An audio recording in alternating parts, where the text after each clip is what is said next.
एक बार की बात है। एक घने जंगल में एक प्यारा सा खरगोश रहता था, जिसका नाम मोदक था। मोदक बहुत चंचल और खुश मिजाज था।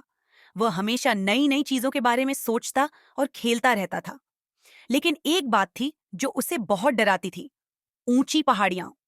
जंगल में एक बहुत बड़ी पहाड़ी थी, जिसकी चोटी पर मीठे गाजर का एक पेड़ था। सभी जानवरों को पता था कि उस पेड़ पर जाना बहुत मुश्किल है। ऊंचाई और खड़ी चढ़ाई के कारण कोई भी वहां नहीं जाता था। सभी जानवर मोदक से कहते, तुम क्यों कोशिश करोगे? तुम एक छोटे से खरगोश हो, वहां जाना बहुत खतरनाक है। लेकिन मोदक के दिल में साहस था। उसने सोचा, अगर मैं कोशिश नहीं करूंगा तो मैं उस मीठे गाजर का स्वाद नहीं ले पाऊंगा। उसने तय किया कि वह उस पेड़ तक पहुंचेगा। मोदक अपने सफर पर निकल पड़ा। रास्ता बहुत कठिन था। वह चढ़ाई करते समय कई बार फिसल गया और गिर पड़ा, लेकिन उसने हार नहीं मानी। हर बार गिरने के बाद वह खुद को समझाता, कोई बात नहीं, मैं फिर से कोशिश करूंगा।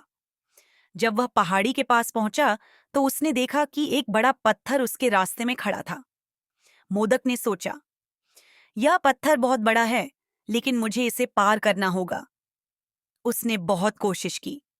पहले तो वह डर गया, लेकिन फिर उसने अपनी हिम्मत इकट्ठा की।